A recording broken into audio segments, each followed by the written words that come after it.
Hello, I'm Sarah Long, Director of the North Suburban Library System, and this is my vodcast. We're at the Evanston Public Library, and I'm talking to Neal Ney, who's the director. But Neal, for how much longer? It's 6 weeks and 5 days. So you happen to know. I happen to know, yes. And how long have you been here? I've been here 15 years. And before that? I was almost 10 years in Park Forest and a little more than 4 years in Kankakee as a library director, and then I was a librarian for another 5-6 years before that. In Chicago? Chicago, both at the Chicago Public Library and the Chicago Historical Society. So you must be a Midwestern boy. Yeah, I grew up in Dubuque, Iowa, about 180 miles from Chicago, and spent almost my entire life in this area. So now you've viewed librarianship over a period of time, perhaps a formative period of time. You've been there when it was arguably the heyday of the public library, and now we're into sort of a new phase. So think back about what librarianship and your work was like in your first days and what it's like now, and reminisce a little bit on some of the differences. Well, I remember card catalogs with cards. Oh, yes. And I remember manual typewriters, and I remember how amazing the Selectric typewriter was, and being able to erase and that sort of stuff. All of that those were all innovations at one time or another in the course of my career. I remember the coming of the fax machine, and we were wondering what we were going to use it for, what use it would be. Sure. And of course now it seems like such an antiquated technology. Yes. It's like, oh, we have to wait for the fax. Yeah. And can't you just email it to me? Yeah, exactly. So the technology has been a big change, and just certainly the coming of the computer and the internet has made a huge difference. But then also just things like a lot of what we've done in the new children's room and in the teen space and whatever, just in terms of just light switches and stuff like that, all of it's more complicated than it used to be, and does so much more. And so that's been, I think, probably the biggest change. Some things I think have remained relatively constant. I think what people look for when they come to the library in terms of wanting a space, wanting a helpful staff, wanting a carefully chosen collection, that hasn't changed, even if the collection happens to be on our website instead of in the building. So you've been a library director for a long time too, besides working in a library. Has the job of being the director changed? I think it probably has changed, and I may have been, one of the people changing it in some ways, but I think certainly when I started, the notion that a director would be going out and raising money, and having fundraising campaigns that wasn't what you did in public libraries. No. You might have done that in a university library. You didn't do it in a public library. But you do that now? Oh yeah, we raised $490,000 for this remodeling project. And that was a lot of your work? Well, there were a lot of people who, all of these things are done by many people, but you can't, there isn't a firm you call up and say, okay, we want you to raise money for you. You basically have to have volunteers doing it, and staff supporting them. And so there were a lot of volunteers who.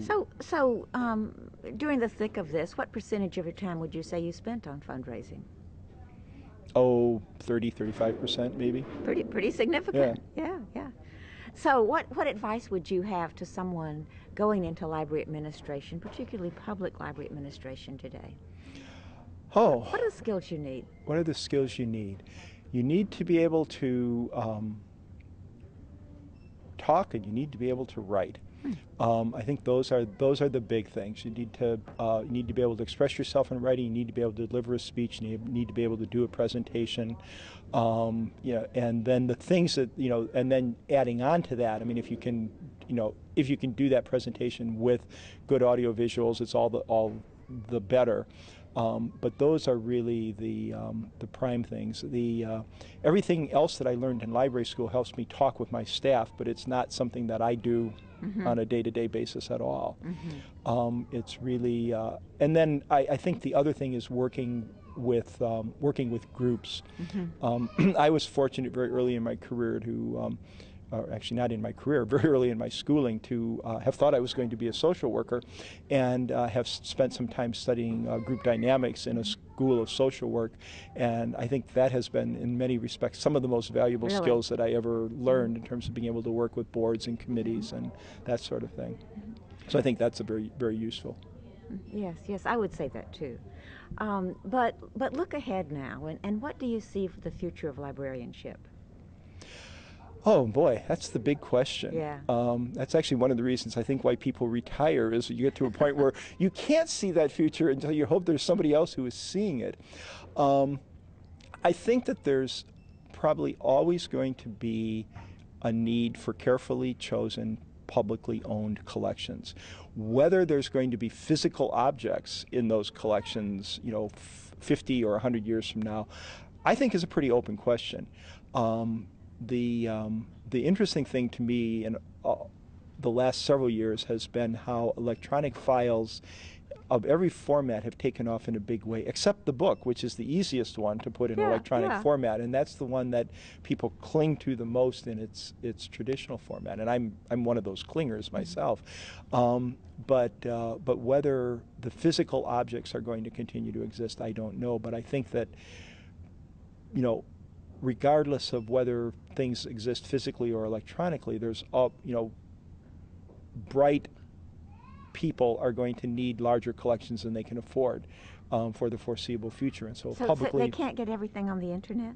Well, in the future, you may, but you may have to pay for it. I see. So that's where the the publicly owned collections become important. I think also the notion of a library as a place that you come to, particularly with children, with families, is going to be very, very important. A place that's interactive, that has. I think children's books will probably be with us forever. I mean, who wants to read, a big, glorious picture book online? I mean, you just don't want to do that. Right. You want to sit, you want the child in your lap, you want the book in your hands. And so I think children's books will be with us for a long time. And I think, having a space for parents and children and to interact with each other and with the books and with a larger environment is going to be very, very important. Good. Thank you very much. Oh, well, thank you. Always nice to talk to you. Thanks for watching. For more vodcasts, go to my website. That's www.sarahlong.org. And you can write to me at sarah@sarahlong.org.